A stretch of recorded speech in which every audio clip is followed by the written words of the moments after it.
Rajaji national park में छोड़ी गई कॉर्बेट से लाई गई बाघिन। उत्तराखंड के राजाजी नेशनल पार्क में एक बाघिन को छोड़ा गया। इस दौरान केंद्रीय वन मंत्री भूपेंद्र यादव के साथ सीएम पुष्कर सिंह धामी और प्रदेश के वन मंत्री मौजूद रहे। दरअसल उत्तराखंड के मोतीचूर रेंज के राजाजी नेशनल पार्क में शनिवार को बाघिन को छोड़ा गया। इस दौरान मुख्यमंत्री पुष्कर सिंह धामी, केंद्रीय पर्यावरण, वन एवं जलवायु परिवर्तन मंत्री भूपेंद्र यादव और प्रदेश के वन मंत्री सुबोध उनियाल मुख्य रूप से मौजूद रहे। उन्होंने पूरी प्रक्रिया का जायजा लिया। इसके बाद नेशनल पार्क का भ्रमण भी किया गया। बाघिन को कॉर्बेट टाइगर रिजर्व से राजाजी नेशनल पार्क में लाया गया। उसे बाघिन के बाड़े में छोड़ा गया। प्राकृतिक संतुलन को बनाए रखने और राजाजी पार्क में भी बाघों के वंश को बनाए रखने के लिहाज से इसे महत्वपूर्ण माना जा रहा है। बाघिन को छोड़े जाने के बाद सीएम और केंद्रीय मंत्री ने पूरे वन क्षेत्र का निरीक्षण भी किया। वहां की सुविधाओं की समीक्षा की। सीएम पुष्कर सिंह धामी ने कहा कि राजाजी नेशनल पार्क का यह क्षेत्र पर्यटन हब बने, लोग यहां के प्राकृतिक सौंदर्य को देखने आए।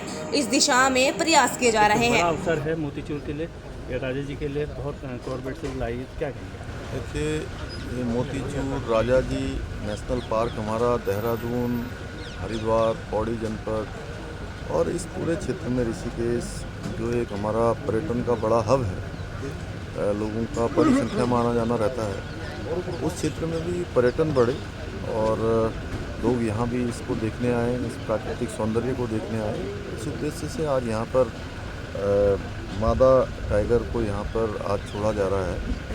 निश्चित रूप से ये इकोलॉजी और इकोनॉमी में संतुलन बनाने के लिए और पर्यावरण के संरक्षण के लिए, प्रकृति के संरक्षण के लिए, संवर्धन के लिए एक मील का पत्थर साबित होगा। और हमारे देश के यशस्वी प्रधानमंत्री मोदी जी ने जो ये इकोलॉजी और इकोनॉमी है, इकोनॉमी में संतुलन का जो एक सूत्र निकाला है, उस सूत्र पर देश आगे बढ़ रहा है। इसमें प्रकृति का संरक्षण भी हो रहा है, संवर्धन भी हो रहा है, हमारा पर्यटन भी बढ़ रहा है और पर्यावरण का संरक्षण भी हो रहा है। तो आज के इस अवसर पर मैं हमारे देश के यशस्वी वन मंत्री जी का, भूपेंद्र यादव जी का बहुत धन्यवाद करता हूं कि वो इस अवसर पर यहाँ उपलब्ध हैं। उन्होंने अनेक योजनाओं के बारे में और जो वन भूमि से संबंधित हमारे जो यहाँ की कुछ मांगें हैं, कुछ आवश्यकताएं हैं, उनके संबंध में भी मैंने उनसे बात की है। तो उन्होंने मुझे आश्वस्त किया है कि हर प्रकार से जो भी वन विभाग से जो भारत सरकार के स्तर पर जिनकी एनओसी मिलनी है, जिनको स्वीकृति प्राप्त होनी है, उन सबको स्वीकृति देंगे। मैं उनका दिल से आभार व्यक्त करता हूं। और हमने बहुत सारे, चूँकि वन भूमि के बहुत सारे प्रस्ताव, बहुत सारे ऐसे प्रकरण हैं जिनके कारण से, और हमारे यहाँ पर उत्तराखंड में 71% जो भूभाग है वो वनों पर है।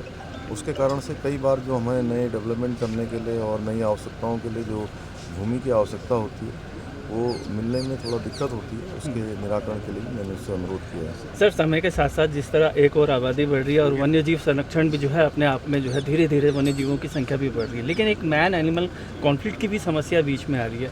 तो ये गंभीर समस्या है। इसको लेकर कोई ऐसा प्लान है कि एक और जहाँ जानवर बच सके तो वहाँ मानवीय आबादी पे भी जो है संकट ना, इसको लेकर कुछ है? निश्चित रूप से देखिए, जब वनों को हम लोग सक्षम बनाएंगे, हर प्रकार से जो वन्य जीव हैं उनके संरक्षण के लिए, उनके संवर्धन के लिए, जो तेज़ी से जो भौतिक चीज़ें बढ़ी हैं उसके कारण से समस्या जरूर पैदा हुई है। लेकिन जो वन विभाग है या उनका जो एरिया है, उस एरिया को पूरी तरह से संरक्षित करना होगा, तभी उनका भी संवर्धन होगा और वन्य जीव जो मानव संघर्ष होता है वो भी कम होगा।